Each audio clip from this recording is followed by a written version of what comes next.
గుంటూరు నగర పీఠం మీద జనసేన పార్టీ కనుపడిందంట. ఎలాగైనా సరే మేయర్ పదవిని దక్కించుకోవడం కోసం గుంటూరు జిల్లాలోని కొంతమంది జనసేన నాయకులు ప్రయత్నాలు చేస్తున్నారంట. ఇప్పటికే ఈ పంచాయతీ ఆ పార్టీ అధిష్టానం ముందు కూడా పెట్టారంట. అయితే సామాజిక సమీకరణాలు అమలు చేయాలని, ఖచ్చితంగా జనసేన కూడా అవకాశం కల్పించాలని గుంటూరు జిల్లాకు చెందినటువంటి కొంతమంది కీలకమైన జనసేన నేతలు జనసేన పార్టీ అధిష్టానం దగ్గర చర్చ పెట్టారంట. అసలు సామాజిక న్యాయం అమలు అవ్వట్లేదని వారికి ఎందుకు అనిపిస్తుంది? సామాజిక న్యాయాన్ని అమలు చేయాలని గుంటూరు జిల్లాతో పాటు గుంటూరు నగరంలోని జనసేన వాసులు ఎందుకు అంత బలంగా చెప్తున్నారు? అంటే అక్కడ అమలు జరగటం లేదా? ఏం జరిగింది గతంలో, ప్రస్తుతం ఏం జరుగుతుంది అని మనం చర్చించబోయే ముందు అసలు ఉమ్మడి గుంటూరు జిల్లాకి సంబంధించి ఎన్ని అసెంబ్లీ నియోజకవర్గాలు ఉన్నాయి, ఎన్ని పార్లమెంట్ నియోజకవర్గాలు ఉన్నాయి, ఏ ఏ సామాజిక వర్గాల వారికి కూటమి తరపు నుంచి అవకాశం కల్పించారో ఒక్కసారి మనం చర్చించిన తర్వాత ఈ కార్పొరేటర్లు నగరంలో ఎంతమంది ఉన్నారు, సో ఎవరెవరు జనసేన నుంచి మేయర్ పీఠం ఆశిస్తున్నారు, టీడీపీ నుంచి ఎవరు మేయర్ పీఠం ఆశిస్తున్నారని చర్చిద్దాం. ఒక్కసారి కనుక మనం చూస్తే ఉమ్మడి గుంటూరు జిల్లాకు సంబంధించి ప్రస్తుతం 2 పార్లమెంట్ స్థానాలు ఉన్నాయి. ఒకటి గుంటూరు పార్లమెంట్ స్థానం, 2 నరసరావుపేట పార్లమెంట్ స్థానం. ఒకసారి మనం గుంటూరు పార్లమెంట్ స్థానం కనుక చూస్తే పెమ్మసాని చంద్రశేఖర్ గారు, ఈయన ఎలక్షన్స్కి ఒక 1 year ముందు వచ్చారు. సో ఆర్థికంగా బలమైన వ్యక్తి, ఎన్ఆర్ఐ, మంచి పేరుంది, అమెరికాలో పెద్ద పెద్ద వ్యాపారాలు ఉన్నాయి. ఆయనకి తెలుగుదేశం పార్టీ టికెట్ కేటాయించింది. ఆయన బంపర్ మెజార్టీతోటి గుంటూరు పార్లమెంట్ నుంచి ఎంపీగా గెలిచారు. ఇప్పుడు ప్రస్తుతం కేంద్ర మంత్రిగా ఉన్నారు. అయితే ఈయన చంద్రబాబు నాయుడు గారి సామాజిక వర్గానికి చెందినటువంటి నేత. అయితే ఈ గుంటూరు పార్లమెంట్ కింద ఉన్నటువంటి అసెంబ్లీ స్థానాలన్నీ, ఆ అసెంబ్లీ స్థానాలకు సంబంధించి ఎవరెవరు ఏ సామాజిక వర్గం ఒకసారి చూద్దాం. అంటే సామాజిక వర్గం అమలవట్లేదనే చర్చకు వచ్చింది కాబట్టి గుంటూరు పార్లమెంట్ కింద తాడికొండ నియోజకవర్గం ఉంది. ఇది రిజర్వ్డ్ నియోజకవర్గంగా ఉంది. ఈ నియోజకవర్గానికి సంబంధించి తెనాలి శ్రావణ్ కుమార్ గారు ఇక్కడ ఎమ్మెల్యేగా ఉన్నారు. అదేవిధంగా మంగళగిరి నుంచి నారా చంద్రబాబు నాయుడు గారి కుమారుడు నారా లోకేష్ గారు ఇక్కడ ప్రాతినిధ్యం వహిస్తున్నారు ఎమ్మెల్యేగా.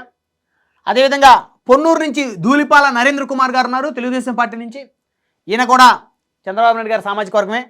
అదేవిధంగా తెనాలి నుంచి జనసేన పార్టీ తరపు నుంచి నాదెళ్ల మనోహర్ గారు ఉన్నారు. సో ఈయన అదే సామాజిక వర్గం. అదేవిధంగా పత్తిపాడు నుంచి, ఇది రిజర్వ్డ్ నియోజకవర్గం, బూర్ల రామాంజనేయులు గారు ఉన్నారు. అదేవిధంగా గుంటూరు వెస్ట్ నుంచి గల్లా మాధవి గారు ఉన్నారు.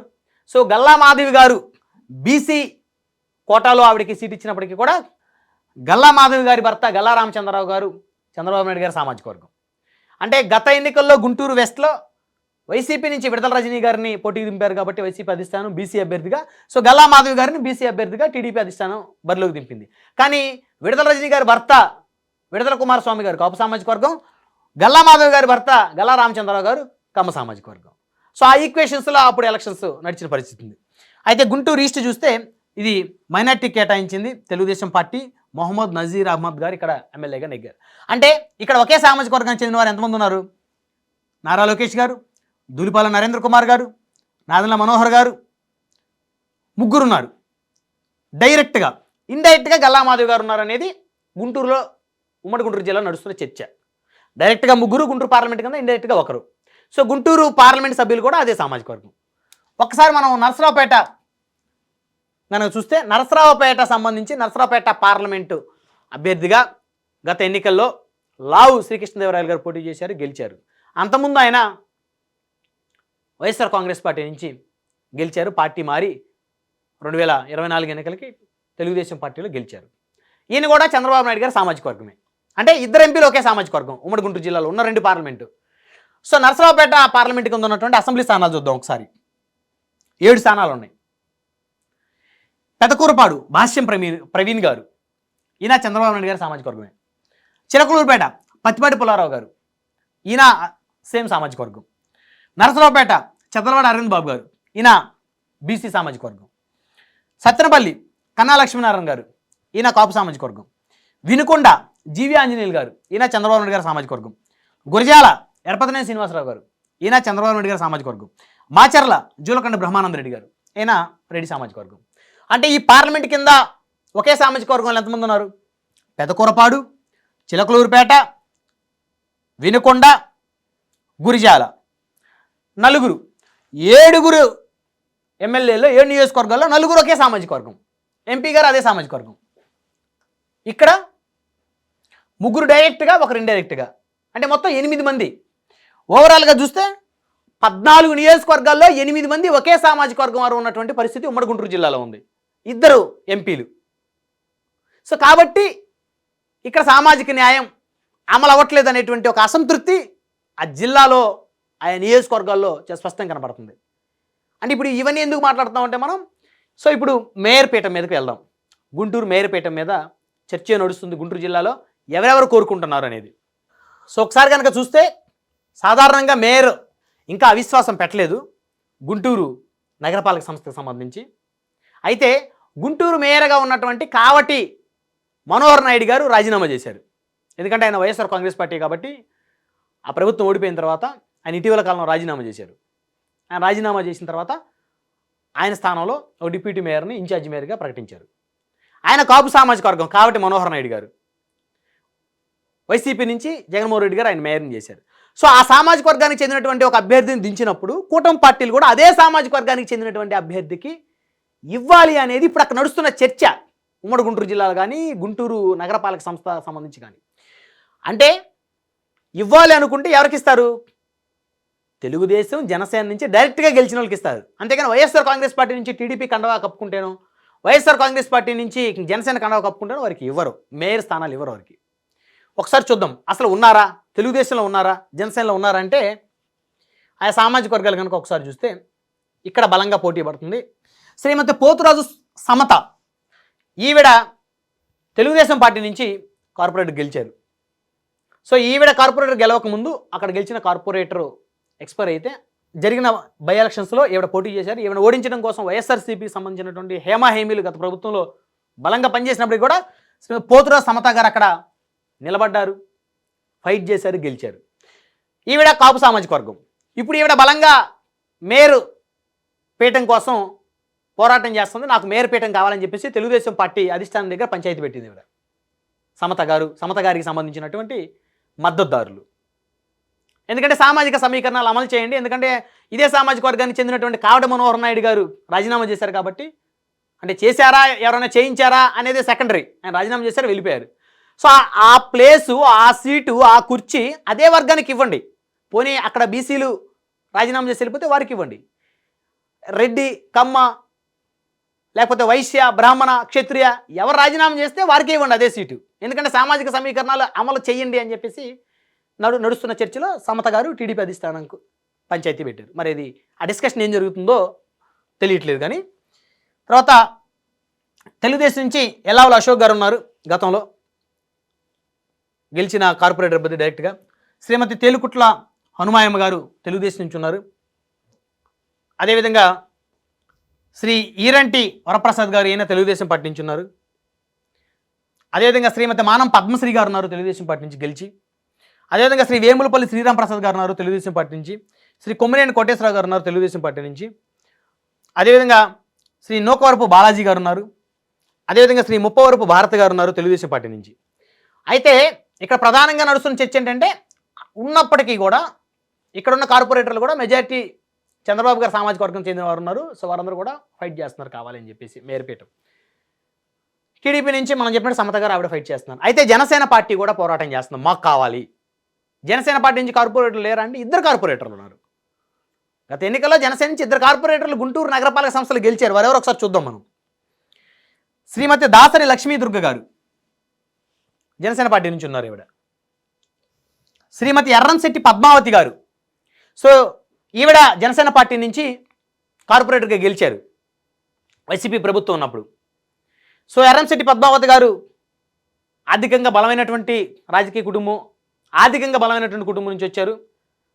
వారికి నగరంలో మంచి పేరుంది, పట్టుంది, కాపు సామాజిక వర్గం. సో ఇక్కడ జనసేన పార్టీ ప్లస్ సామాజిక వర్గం. ఎందుకంటే కావటి మనోహర్ గారు అదే సామాజిక వర్గం కాబట్టి ఆయన రాజీనామా చేసి వెళ్ళారు కాబట్టి ఆ సామాజిక వర్గానికి చెందినటువంటి మహిళను నేను సామాజిక సమీకరణాలు అమలు చేయండి, అందరూ ఒకే సామాజిక వర్గానికి కాకుండా మాకు కావాలని చెప్పేసి ఇక్కడ ఎర్రంశెట్టి పద్మావతి గారు కూడా రాజకీయ పౌలు కదుపుతున్నట్టే చాలా స్పష్టంగా తెలుస్తుంది ఆవిడ సన్నిహితులు, అనుచరుల ద్వారా. సో యాజ్ సేమ్ జనసేన పార్టీకి ఇవ్వాలి కదా అవకాశం. ఎందుకంటే ఎంటైర్ 14 అసెంబ్లీ నియోజకవర్గాల్లో ఒక్కటే ఇచ్చారు కదా జనసేన పార్టీకి, నాదెండ్ల మనోహర్ గారికి అసెంబ్లీ సీటు. అయినప్పటికీ కూడా మేము అందరం ఓటేసాం. సో కాబట్టి జనసేన పార్టీకి ఇవ్వండి అని చెప్పేసి ఎర్రంశెట్టి పద్మావతి గారు అడుగుతున్నారు. అంటే తెలుగుదేశం పార్టీలో సమత గారు బలంగా ఫైట్ చేస్తున్నారు, జనసేన పార్టీలో ఎర్రంశెట్టి పద్మావతి గారు ఫైట్ చేస్తున్నారు మేయర్ పీఠం కోసం. ఇద్దరు ఒకే సామాజిక వర్గం వీరు. అయితే జనసేన మాత్రం మా పార్టీకి ఇవ్వండి అని వారు అడుగుతూ ఉన్నారు. తెలుగుదేశం కాదు మాకు ఇవ్వండి, ఎందుకంటే తెలుగుదేశానికి ఆల్రెడీ చాలామందికి ఇచ్చారు కదా. ఒక నాదెండ్ల మనోహర్ గారు తప్పించి ఎంటైర్ ఉమ్మడి గుంటూరు జిల్లాలో ఉన్నటువంటి ఎమ్మెల్యేలు అందరూ తెలుగుదేశం వారే కదా, ఎంపీలు ఇద్దరూ తెలుగుదేశం వారే కదా. సో కాబట్టి మా జనసేనకి ఇవ్వండి, అందులోనూ సామాజిక సమీకరణ అమలు చేయండి. కాబట్టి మనోహర్ నాయుడు గారు సామాజిక వర్గమే కదా, నేను ఆయన దించినప్పుడు ఆ కుర్చీ అదే సామాజిక వర్గానికి ఇవ్వాలి కదా, వేరే సామాజిక వర్గాలకు ఎట్లా ఇస్తారని చెప్పేసి బలంగా ఎర్రంశెట్టి పద్మావతి గారు ఫైట్ చేస్తున్నారు. అయితే ఇప్పుడు తెలుగుదేశం పార్టీ నుంచి మేయర్ అభ్యర్థిగా ఎవరికి ఇవ్వబోతున్నారు అనే అంశం కనుక మనం ఒకసారి కనుక చూస్తే, అంటే చర్చ ఎవరికి ఇవ్వాలి అనేటువంటి చర్చ తెలుగుదేశం పార్టీ చెందినటువంటి కొంతమంది కీలక నేతలు చర్చించుకుంటున్నారంటే, శ్రీ కోవెలమూడి రవీంద్ర గారు అలియాస్ నాని గారు, ఈయన గతంలో ఇన్ఛార్జిగా ఉన్నారు తెలుగుదేశం పార్టీకి గుంటూరు 2 టౌన్. సీట్ ఎక్స్పెక్ట్ చేశారు, ఈయన బలంగా ఎక్స్పెక్ట్ చేశారు, ఆయనకు సీట్ రాలేదు. సో బీసీ సమీకరణలో భాగంగా గల్లా మాధవ్ గారికి ఇచ్చారు. ఎందుకంటే అక్కడ విడుదల రజనీ గారు డైరెక్ట్ బీసీ కాబట్టి, ఇక్కడ మాధవ్ గారు డైరెక్ట్ బీసీ కాబట్టి ఇచ్చారు. అఫ్కోర్స్ వీరిద్దరు వారి భర్తలిద్దరు వేరు వేరు సామాజిక వర్గాలు అయినప్పటికీ కూడా ఇక్కడ ఆ ఈక్వేషన్లో సీట్ ఇచ్చారు. రవీంద్ర గారు సీటు ఇక్కడ కోల్పోయారు. అయితే ఇక్కడ గల్లా మాధవి గారు ఆవిడ సంబంధించిన అనుచరులు ప్రధానంగా ఇక్కడ కోవెలమూడి రవీంద్ర గారికి సపోర్ట్ చేస్తున్నారంటే చాలామంది చేయట్లేదు. ఎందుకంటే కోవెలమూడి రవీంద్ర గారు గత ఎన్నికల్లో నాకు పని చేయలేదు, గల్లామాధవి గారికి చేయలేదు, గల్లామాధవి గారికి సీట్ ఇవ్వడంతో ఆయన అసంతృప్తికి లోనై ఎలాగైనా ఆవిడని ఓడించాలని చెప్పేసి విడుదల రజనీ గారికి ఆయన పనిచేశారు అని చెప్పేసి ఇక్కడ గల్లామాధవి గారికి సంబంధించినటువంటి కొంతమంది వ్యక్తులు గుంటూరు నగరంలోనే బహిరంగంగానే మాట్లాడుతూ ఉన్నారు. కానీ నాని గారు మాత్రం నేను పొరపాటును కూడా పని చేయను, గతంలో చేయలేదు కూడా, నేను తెలుగుదేశానికే పనిచేశాను, నా మీద నిందలు వేయదని చెప్పేసి నాని గారు. సో ఇప్పుడు అందరూ అంటే టీడీపీ సంబంధించిన కీలకమైనటువంటి నేతలు, గుంటూరు పార్లమెంట్కి సంబంధించినటువంటి పెమసాని చంద్రశేఖర్ గారు కోవెలమూడి రవీంద్ర గారిని సపోర్ట్ చేస్తున్నారు అనేటువంటి చర్చ నడుస్తుంది. అయితే కోవెలమూడి రవీంద్ర గారు కూడా చంద్రబాబు నాయుడు గారి సామాజిక వర్గం. సో ఇప్పుడు సామాజిక సమీకరణాలు అమలు చేయాల్సినటువంటి బాధ్యత కూటమి పెద్దల మీద ఉంది. చంద్రబాబు నాయుడు గారి మీద, పవన్ కళ్యాణ్ గారి మీద ఉంది, అదేవిధంగా బీజేపీ ఇటు పురంధేశ్వర్ గారి మీద కూడా ఉంది. ఎందుకంటే జిల్లాలో ఒకటే సామాజిక వర్గానికి ఎమ్మెల్యేలు, ఒకటే సామాజిక వర్గానికి మంత్రులు, ఒకటే సామాజిక వర్గానికి మేయర్లు ఇస్తే అసంతృప్తి వచ్చేటువంటి అవకాశం ఉంది. ఎందుకంటే రాజ్యాధికార ఫలాలను అందరూ సమానంగా తిన్నప్పుడు మాత్రమే అన్ని వర్గాలకి ఆ ఫలం దక్కినట్టు. లేదు ఎన్నికల ముందు వరకు ఒక మాట చెప్తాం, ఎన్నికల తర్వాత ఒక మాట చెప్తాం అనేటువంటి ధోరణిలో గనక నేతలు ప్రదర్శిస్తే, అధిష్టానాలు పట్టించుకోకుండా గనక ముందుకు వెళ్తే ఖచ్చితంగా భవిష్యత్తులో ఒక ఇబ్బందికర పరిస్థితులు ఎదుర్కొంటున్న అవకాశం స్పష్టంగా ఉంది.